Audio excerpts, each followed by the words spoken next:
Bem-vindo à Rádio Terror FM. Considere se inscrever e deixar um like para ouvir mais histórias de terror como esta, é muito importante. Deixe um comentário abaixo sobre algum relato ou algo interessante sobre este assunto. Quando os bombeiros chegaram para resgatar a garota, o poço estava seco, mas a voz dela ainda ecoava lá de dentro. O som do vento gelado cortando o silêncio da noite é interrompido por um eco distante. Não é uma brisa comum. São sussurros, gritos abafados que vêm do fundo de um poço. Um poço que deveria estar vazio há mais de 100 anos. Ali, em Mariana, Minas Gerais, uma lenda obscura persiste, assombrando os moradores que evitam falar sobre ela. Mas será que tudo isso não passa de uma história inventada? Ou existe algo muito mais sinistro enterrado naquele poço? No coração de Mariana, um dos pontos mais históricos de Minas Gerais, está um antigo poço que se tornou o centro de uma história aterradora. Dizem que no século XIX, uma jovem caiu lá dentro e a sua alma nunca conseguiu encontrar descanso. Desde então, na calada da noite, vozes misteriosas ecoam de dentro do poço, como um chamado que ninguém jamais conseguiu decifrar. Foi então que um grupo de estudantes, movidos por um ceticismo imbatível, decidiu que era hora de provar que a lenda não passava de uma invenção. À meia-noite, armados com câmeras e microfones, eles se aproximaram do poço. Uma experiência simples, eles pensaram. Gravar o som do poço e mostrar que tudo não passava de superstição. Mas quando a gravação foi feita e eles ouviram os primeiros segundos, algo estava errado. O som não era apenas o eco do vazio. Alguém parecia estar chamando por eles. Na manhã seguinte, o caos começou. Um dos estudantes desapareceu. O pânico tomou conta do grupo. E o que era apenas uma experiência para provar uma história, agora se tornava um pesadelo. No áudio, a voz do desaparecido estava lá, chamando seus amigos, como se estivesse preso naquele poço. Os dias passaram, e um por um, os outros estudantes começaram a desaparecer também, sem deixar rastros. E as gravações, cada vez mais distorcidas, traziam mais vozes, mas chamando, mas pedindo ajuda. O que estava acontecendo ali? O poço estava levando as almas? Ou o mal nele guardado estava de alguma forma se alimentando daquelas vozes? Desesperado, o último estudante, o único sobrevivente, começou a revisar as gravações. Uma última tentativa de entender o que estava acontecendo. Foi então que algo o fez parar. Ele percebeu que, ao inverter o áudio, as vozes não estavam apenas ecoando, elas estavam sendo roubadas. O poço não apenas captava os sons, ele aprisionava as almas daqueles que se aproximavam. Com isso, a verdade ficou clara. O poço não era apenas um eco de uma história antiga. Ele tinha poder, e esse poder estava ameaçando todos que ousassem desafiar sua maldição. Agora, sem mais tempo, o estudante sabia o que tinha que fazer. Ele estava diante de uma escolha impossível: sacrificar a sua própria voz para salvar os outros, ou fugir e deixar seus amigos presos para sempre no abismo do silêncio eterno. A ideia de se tornar parte daquela condenação era aterradora, mas ele sabia que a única chance de salvar os outros estava ali, naquele poço, com seu sacrifício. Com o coração acelerado, ele se aproximou do poço. Mas ao se preparar para fazer o sacrifício, algo impensável aconteceu. Ele atirou sua própria voz no poço. Um silêncio absoluto se seguiu. Nenhum som, nenhuma resposta, só um vazio. Ele havia salvo seus amigos, mas algo estava errado. Ele tentou falar, mas não conseguia. Sua voz estava perdida. O poço, como uma entidade implacável, tinha tirado de volta o que ele mais temia perder. E ele sabia naquele instante que jamais seria capaz de emitir um som novamente. Maldição estava cumprida. O poço o havia silenciado para sempre. A câmera se afasta lentamente do poço, agora em silêncio. O local, que já havia sido palco de tantas vidas, permanece em sua maldição, aguardando o próximo que ousar se aproximar. O vento sussurra, mas não há mais vozes. A pergunta que fica no ar, enquanto a imagem escurece: quem será o próximo a ouvir o chamado do poço? A câmera de segurança capturou algo impossível. Uma mulher de branco parada no 5º andar de um prédio que foi demolido há 10 anos. As imagens são nítidas, mas a cena é inexplicável. Em um prédio há muito abandonado e condenado, uma mulher misteriosa, vestida de branco, surge no 5º andar, um andar que supostamente não deveria mais existir. A câmera registra seus passos lentos, mas antes que qualquer som se faça ouvir, a imagem começa a falhar. Algo está muito errado. Mas quem seria essa mulher? E o que ela está fazendo em um hospital desativado há tanto tempo? O hospital, localizado no interior do Paraná, era conhecido por ser um dos maiores centros médicos da região até ser desativado e finalmente demolido uma década atrás. Porém, desde que fechou as portas, estranhos fenômenos começaram a ser reportados. Alguns diziam ter ouvido vozes, outros viram figuras fantasmagóricas nas janelas. A história da mulher de branco surgiu após um segurança, que trabalhava lá, relatar avistamentos inquietantes durante as suas rondas. Mas até o momento, ninguém sabia o que realmente se passava no velho hospital. Tudo mudou quando um vídeo se espalhou mostrando uma mulher de branco no 5º andar. Algo despertou no segurança e ele decidiu que precisava descobrir a verdade. Eu sou aquele segurança. Eu estava assistindo ao vídeo viral como todos, quando percebi algo que ninguém mais havia notado. O 5º andar, aquele andar que estava marcado como demolido, ainda parecia estar ali. A escada estava intacta, as portas abertas. Ninguém sabia como aquilo era possível, mas eu precisava investigar. Eu entrei sozinho, armado com apenas uma lanterna e a coragem de quem acha que pode controlar o que não entende.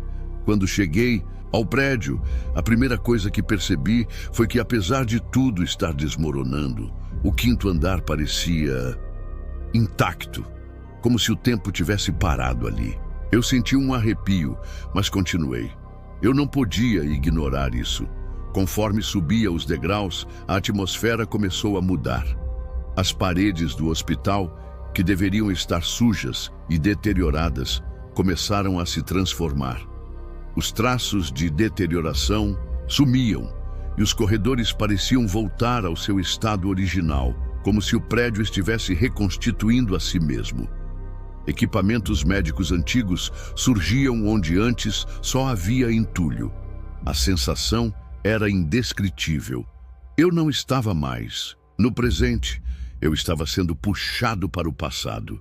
Eu sentia que algo estava me observando, e à medida que subia, o silêncio ficava mais pesado. O ambiente, que antes era só ruínas, estava vivo, como se o tempo estivesse se dobrando ao meu redor. Algo não estava certo, mas eu precisava seguir. O que quer que estivesse acontecendo, eu estava prestes a descobrir. Quando finalmente cheguei ao 5º andar, a cena que encontrei não me preparou para o que estava prestes a acontecer. Uma mulher de branco estava lá, parada, com um olhar fixo. Ela parecia familiar, mas ao mesmo tempo completamente distante de mim. Seu semblante estava sério, sem emoções, como se estivesse esperando por mim. Ela segurava um prontuário. Um prontuário que eu reconheci. O nome no topo estava lá. O meu nome. Eu estava paralisado. Como era possível? Eu não sabia o que ela queria, mas aquele papel com o meu nome parecia uma sentença. Eu precisava entender o que estava acontecendo, mas a resposta só parecia se distorcer a cada segundo. Para sair dali, eu precisava entender o que estava acontecendo. Porque o meu nome estava naquele prontuário. A mulher não falava, mas seus olhos pareciam implorar por algo.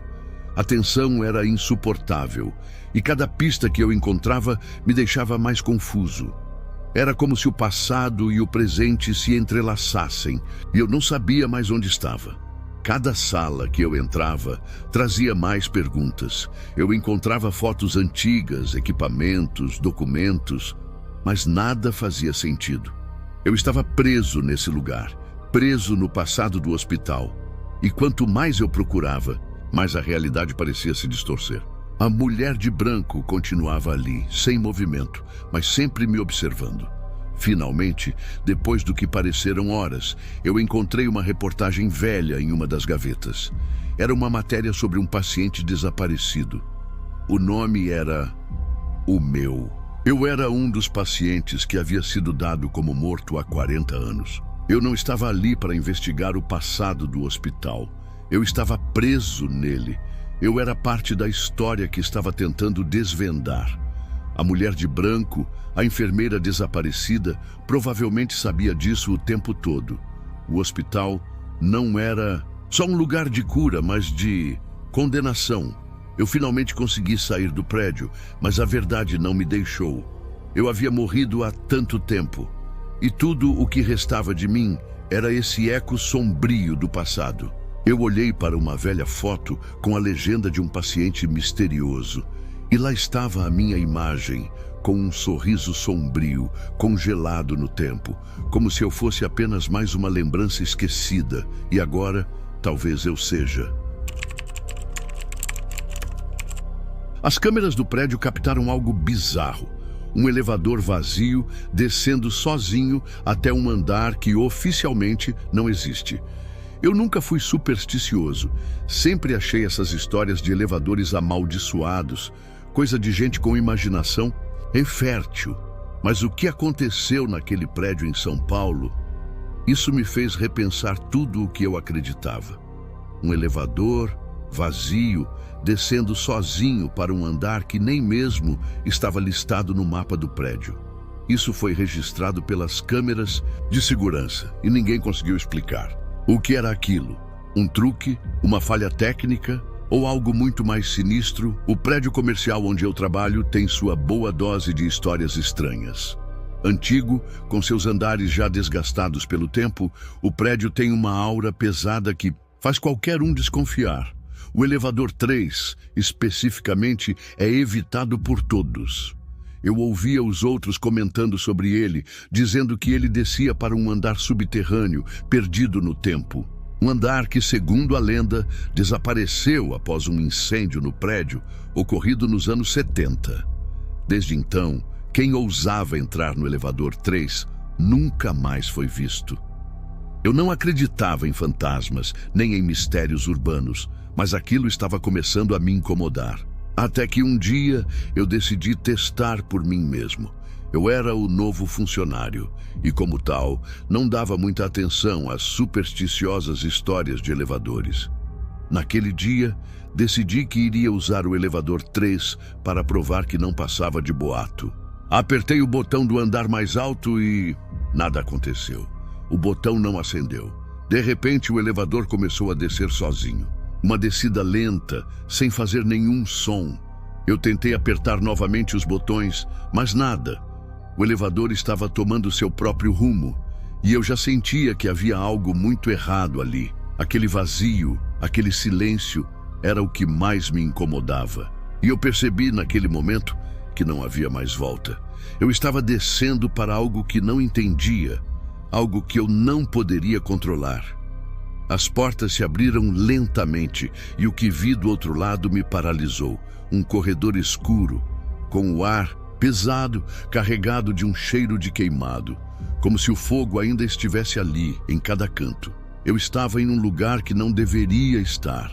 Não havia nenhum sinal de vida, mas eu comecei a ouvir uma voz, baixa, chamando meu nome. Você está chegando. Ela dizia repetidamente, como se me conhecesse, como se estivesse me esperando. Minhas pernas tremiam, mas algo me puxava para frente. Eu segui a voz, mesmo sabendo que era uma péssima ideia. No chão havia pegadas de cinzas, como se algo ou alguém tivesse sido arrastado por ali. Eu segui essas pegadas até uma sala. Quando entrei, vi um monte de arquivos queimados espalhados pela mesa.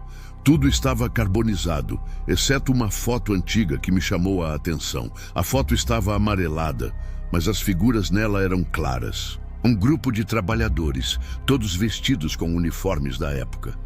Mas foi quando olhei para o rosto de um dos homens que o frio me percorreu a espinha. Era eu. Meu rosto estava ali, em uma foto de um grupo que foi tirada nos anos 70, muito antes de eu nascer. Como isso era possível? Eu não estava entendendo mais nada. Minha mente começou a entrar em colapso. Aquelas pessoas, aquele incêndio, a fotografia, tudo parecia estar me dizendo que o meu lugar estava ali.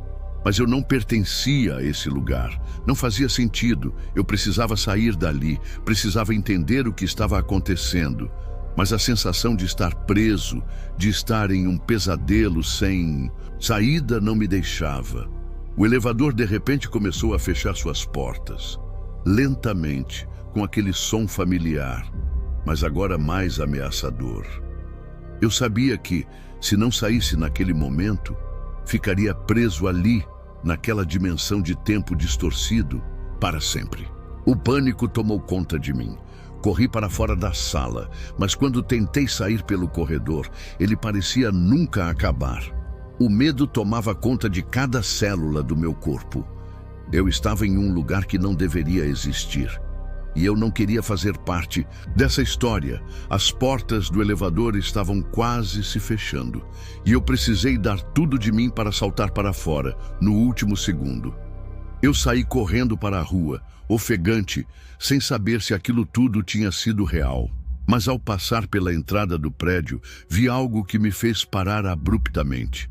Havia uma placa com fotos de funcionários desaparecidos. E no meio deles, lá estava minha foto, com a data de 1973, como se eu tivesse morrido naquele incêndio. Eu não sabia o que era pior. O fato de ter entrado naquele andar proibido ou o fato de que, talvez, eu não tivesse saído de lá como deveria. Eu não sei o que aconteceu comigo, mas sei que aquele elevador não é só um elevador. É uma passagem, uma porta para algo muito além do que qualquer um poderia imaginar. E o pior, ele sempre vai descer. Os moradores de uma cidade começaram a ter o mesmo pesadelo. E então, um por um, começaram a desaparecer. Era uma cidade pequena, como tantas outras, perdida no interior de Minas Gerais. Mas, nos últimos dias, algo estranho estava acontecendo. As pessoas estavam começando a ter o mesmo pesadelo. Não um, dois, mas todos. E o mais estranho de tudo era o homem que surgia nesses sonhos. Um homem alto, de terno preto, com olhos vazios que pareciam penetrar a alma. Ele sussurrava algo para cada um deles, e no dia seguinte, aquela pessoa desaparecia sem deixar rastros. O mais terrível, nenhum deles estava em segurança. A cidade de São Pedro de Minas, no interior de Minas Gerais, sempre foi tranquila. Uma cidade pequena, com seus moradores pacatos, onde todo mundo se conhecia. Mas, nos últimos meses, relatos estranhos começaram a surgir. Todos estavam sonhando com o mesmo homem. Um homem de terno preto, de aparência impassível, com olhos vazios, que os observava durante a noite. Ele não falava muito, mas algo em seu olhar deixava todos desconfortáveis. E pior ainda, depois de cada sonho, alguém da cidade desaparecia sem explicação. Enquanto a cidade mergulhava na paranoia, um estudante de psicologia, Renato, decidiu investigar. Ele não acreditava em fenômenos sobrenaturais, mas o caso era complexo demais para ignorar. Renato começou a entrevistar as vítimas. Ele coletou os relatos, anotou tudo. Cada uma das testemunhas tinha algo em comum. Elas falavam do homem de terno preto e de um sussurro que ele fazia. No começo parecia uma coincidência, Mas o mais assustador era o nome que o homem sussurrava todas as noites. E no dia seguinte, aquela pessoa desaparecia. O fenômeno não fazia sentido. Como alguém poderia desaparecer após um pesadelo? Mas todos os registros de desaparecimentos eram estranhamente conectados a esses sonhos. Foi então que Renato começou a se sentir desconfortável. Ele não acreditava em coincidências. Algo estava errado. E se ele estivesse se aproximando de algo além da compreensão humana? Conforme Renato se aprofundava nos relatos, algo começou a mudar. As noites se tornaram mais inquietantes. Ele começou a ouvir sussurros enquanto dormia. Ele tentou ignorar, mas quanto mais ignorava, mais o som ficava forte. O nome que o homem de terno preto sussurrava era sempre diferente, mas de alguma forma ele sabia que estava em perigo. No fundo de sua mente, ele temia que uma noite o nome dito seria o dele. Uma sensação de desespero o tomava. Ele precisava entender o que estava acontecendo. E então, numa noite, quando se preparava para dormir, ele ouviu. O nome sussurrado foi o seu. Renato se levantou, atordoado, suando frio. Estava claro que ele era o próximo. Desesperado, Renato foi atrás de mais informações. Em um antigo arquivo, ele encontrou uma história que explicava o que estava acontecendo. A cidade de São Pedro de Minas havia sido construída sobre as ruínas de uma antiga vila que desapareceu misteriosamente em 1893. Na época, os moradores também relataram uma onda de pesadelos idênticos, seguidos pelo desaparecimento de todos. O surto coletivo foi tão intenso que a vila inteira sumiu da noite para o dia, sem deixar vestígios. Agora, mais de um século depois, a cidade construída sobre esse terreno parecia ser vítima do mesmo fenômeno. E Renato se deu conta de que a maldição, ou o que quer que fosse, estava voltando para buscar mais almas. Renato tentou fugir. Ele sabia que o homem de terno preto estava vindo por ele, e tudo que ele queria era escapar. Mas enquanto corria, os sussurros se intensificaram. Ficaram mais próximos, mais altos. Ele entrou em pânico. Correu até o espelho do quarto e, ao olhar para trás, viu algo que jamais poderia ter imaginado. O homem de terno preto estava ali, refletido atrás dele, com os olhos vazios, observando-o. Renato sentiu seu corpo congelar. Ele tentou se mover, mas as pernas não respondiam. A sensação de ser observado era avassaladora. Ele não sabia o que fazer. No dia seguinte, Renato não estava mais na cidade. Seu quarto estava vazio, sem vestígios de sua presença. Seus amigos tentaram encontrá-lo nas redes sociais, mas não havia mais nada sobre ele. Ele desapareceu. Sua foto sumiu e ninguém sabia o que tinha acontecido. O mais perturbador de tudo, uma pessoa em algum lugar teve o mesmo pesadelo.